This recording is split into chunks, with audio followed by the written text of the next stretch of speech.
I'll say again, I went a little bit longer than I normally go with chapter 8. This is Dennis L. Waters Sr. I'm reading from Dr. Murphy's book, This Is It. I'm on chapter 9 of that book. It was, again, if you would like me to just share with you, to encourage you to try this out. I have real life experiences in much of what I'm reading. That's one of the reasons I'm sharing it with you. Just real life experiences in much that is recorded in chapter 8. These items I experienced before being introduced to Dr. Murphy. And reading his book just confirms again that I was led of God in those experiences in life. And I want you to be led of God on every level, in the individual level, in your family level, community level. I believe that this idea of praying can bring about great change on every level of society, individual, family, community, on a statewide level, if you will, or citywide level, if you will, statewide and national. And we're in a moment right now, that I believe that really individuals, if they want a certain outcome, that we must be people of prayer. I don't mean talking about prayer. I mean praying. And we must pray at a level that we've never prayed before. We must pray not as victims, but as victors. We must pray. We must see a different end. We must see a different end. And then we must hold ourselves accountable for that end by being the people that we would like to be. Hold ourselves accountable to be those people. This is my conviction. I believe it is in line with the prophets of old. I just believe it is in line. This particular chapter is called Far Seeing, Far Seeing, Far Seeing. And so the reading begins. The following is an experience of the author, who may answer many questions, which may answer many questions in the minds of the inquiring reader. He wanted to go to a certain city in the Orient in the capacity of a chemist for a large international chemical organization with which he was at the time associated. This is the procedure that he used. He relaxed in an armchair in the back of an old church, which stands still, closed his eyes, and became still. The writer imagined himself in the Orient by an inner perception of a typical Oriental setting.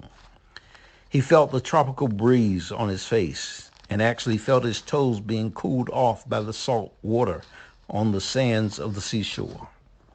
He dwells on the realization for 2 or 3 minutes and felt the joy of being where he wanted to be. At the end of 5 minutes contemplation, the words of the prophet Isaiah came to his mind. So shall my word be that goeth forth out of my mouth. It shall not return unto me void, but it shall accomplish that which I desire.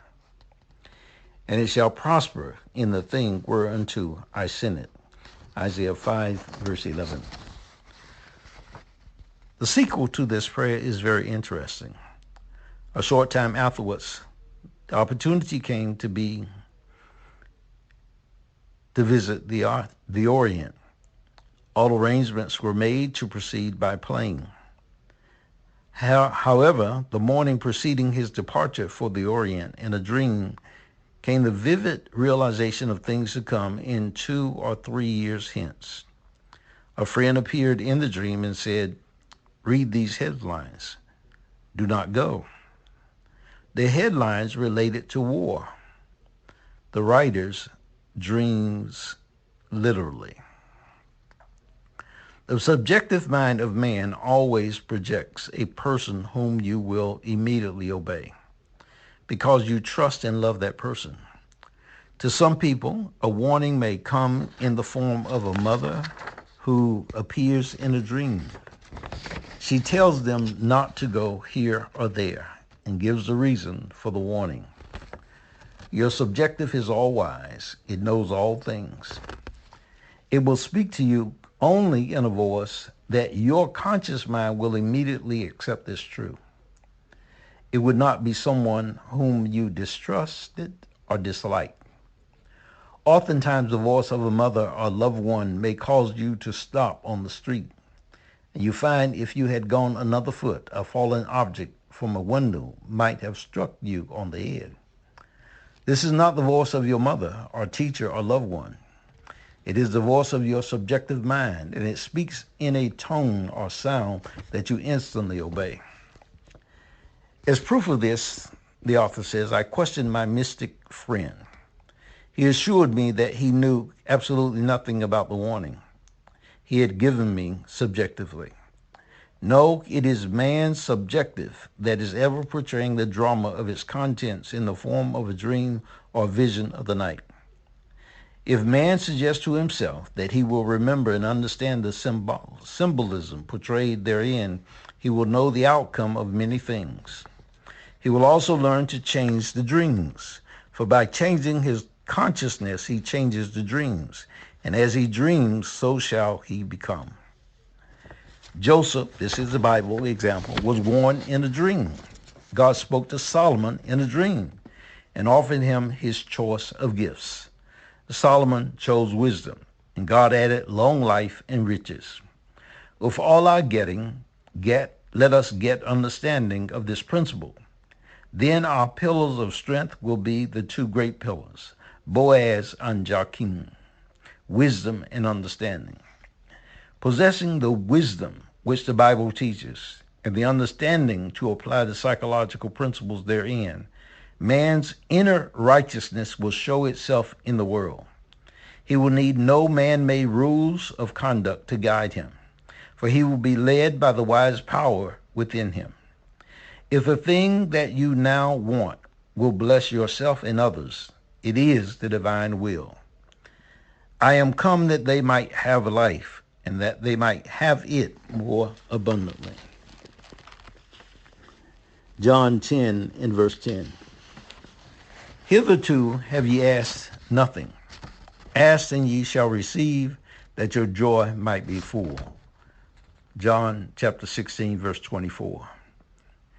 In prayer, realize the great oneness and feel the end of the answered prayer. The being within you sees the beginning and also sees the end.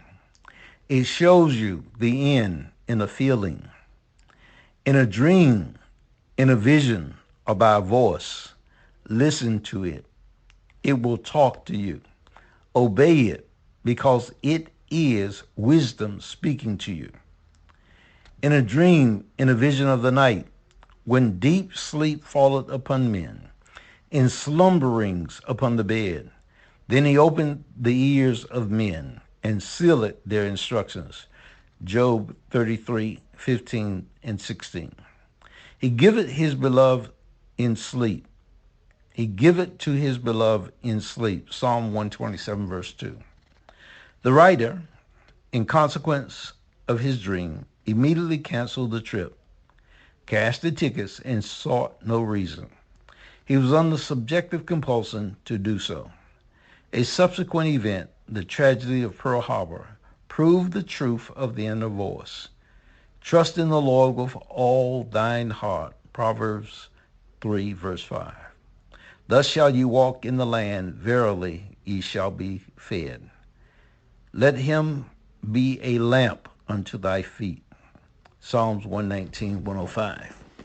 And so Dr. Murphy in this particular item was saying that what took place was that he had a dream, an intention to go to the Orient around the time of the planning that was being done for the bombing of Pearl Harbor.